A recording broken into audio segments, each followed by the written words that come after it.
Hello everyone, my name is Emily Knoer, and today we'll be presenting on Germany's One World No Hunger initiative in Africa.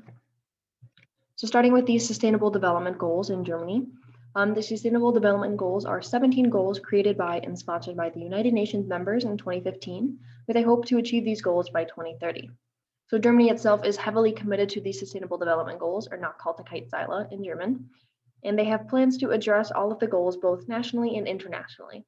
However, today I will be focusing on Sustainable Development Goal number 2 and Germany's international plan to tackle that goal. So Sustainable Development Goal number 2 is no hunger, or keine Hunger. And the UN defines their terms of success in achieving this goal if they end hunger, achieve food security, and improve nutrition and promote sustainable agriculture.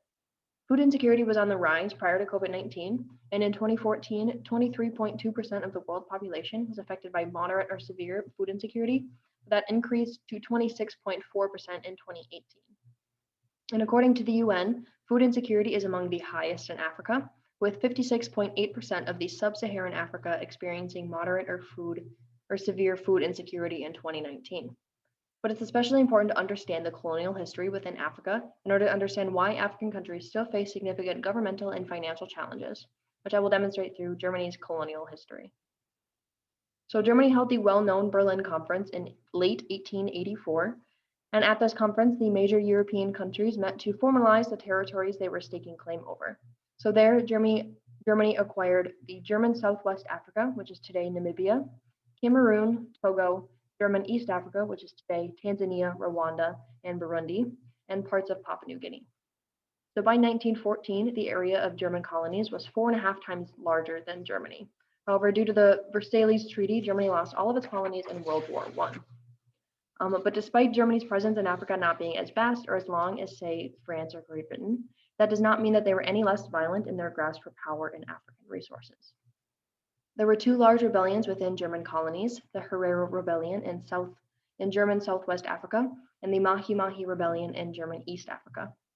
The native people of those areas were driven to revolt because the Germans spread disease, discrimination, abuse, and exploitation.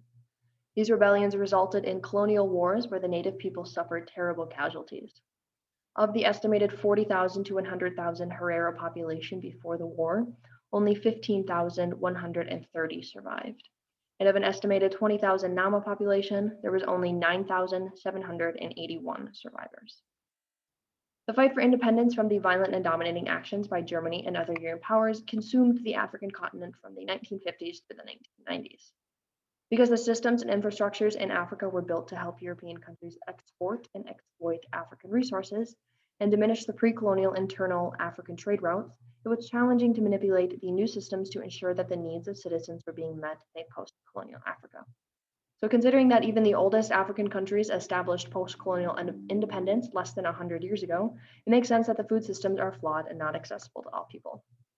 So given this history, it is necessary for colonial powers to provide reparations for their colonial impact.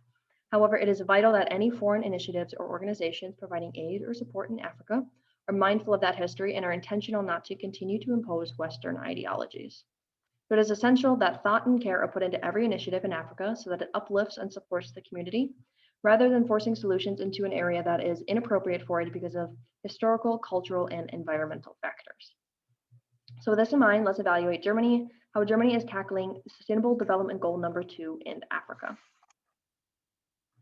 So Germany's main initiative on this issue is a program called One World No Hunger, or Welt ohne Hunger in German. And Germany has invested 1.5 billion euros annually for 6 years in this initiative. And they state that in its broad approach to combating hunger, the initiative has worked with change agents, game changers, leaders, and visionaries from the fields of politics, science, the private sector, and civil society in African and Asian countries. And they say the result is a broad alliance of people and organizations committed to Sustainable Development Goal number 2, and a mobilization of minds and ideas to tackle the challenges that matter most to rural communities and the rural world. So they have 22 partner countries in Africa and 7 more in Asia and South America.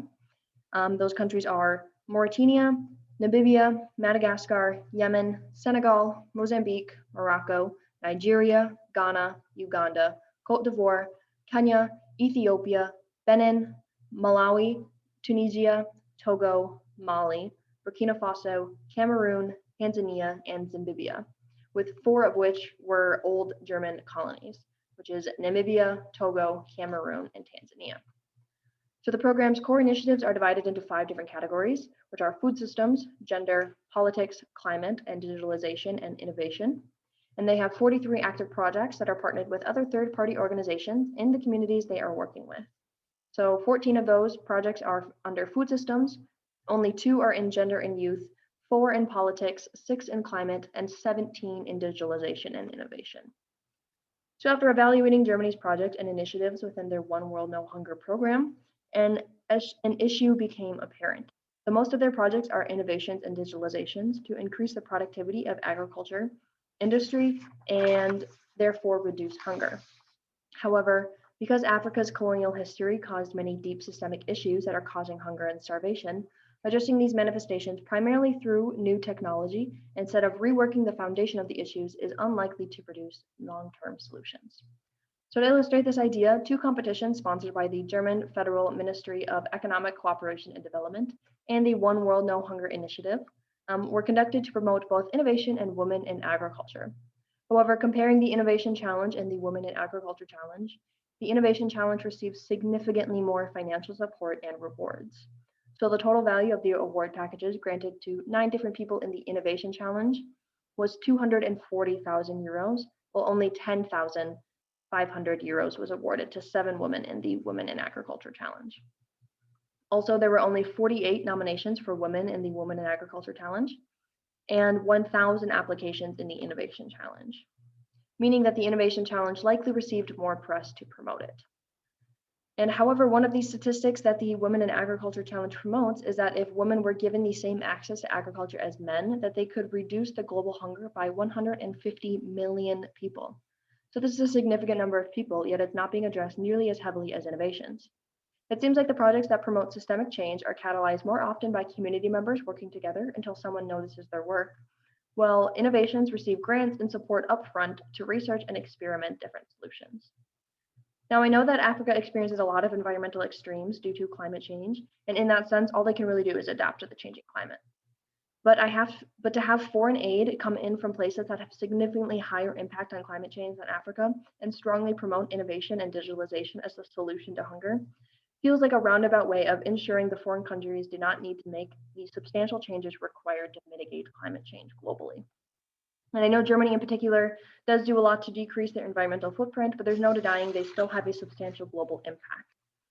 And I understand, as I previously have stated, that it's a particular challenge to promote systemic change in a country that is suffering from hunger without overstepping, but there are many examples of projects within the One World No Hunger initiative itself that are doing great work. Yet still many of the program's projects are innovations, leaving the other areas to suffer. So by no means am I attempting to assert that foreign aid in Africa is innately negative, but just that we must be extremely critical of the ways that foreign aid is promoted and placed into a post-colonial Africa. So overall, it appears that the project's One World No Hunger sponsors are mindful of the precautions needed to provide helpful foreign aid in Africa, and that they promote local projects that heavily, if not entirely, involve the local community members in the organization of the projects. However, my biggest critique of the program is that they are putting more emphasis on innovations and technology to mitigate world hunger and less in the projects that tackle social and systemic issues that cause world hunger. So that's all I have. Thank you. And here's my works cited.